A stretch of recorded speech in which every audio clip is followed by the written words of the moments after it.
নান্টুদা, একই বাড়া কে আপনি? না বলে কই বাড়ির ভিতর ঢুকে গেছেন, দেখছেন না খাচ্ছে।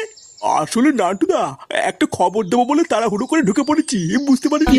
তার জন্য কি এমন খবর যে বাইরে থেকে ডাক দেওয়ার সময় পাননি? ওই পুকুরের ধার দিয়ে আমি বাড়ির দিকেই আসছিলাম, ও হঠাৎ দেখলাম আপনার নাতি ওই পুকুরের ধারে বসে কি সব নোংরা কাজ করে বেড়াচ্ছে। মানে এত নোংরা কাজ যে আপনাকে বৌদির সামনে এখন বলতেও পারবো না। আমি তো অনেক বাধা দিলাম, কিন্তু আমার কথা শুনলো না। এখন আপনাকে বলে দিয়েছি, আপনার নাতি আপনি বুঝে নিন গিয়ে। আরে বাড়া, দেখেছিস তো এই বেলুনটা কত বড় হয়? হ্যাঁ রে, তাই তো দেখছি। এইরকম বেলুন তো আমি আগে বাপের জন্ম দেখিনি রে। দেখেছিস তো, আমি তোকে বলেছিলাম না এটা খুব দামি বেলুন।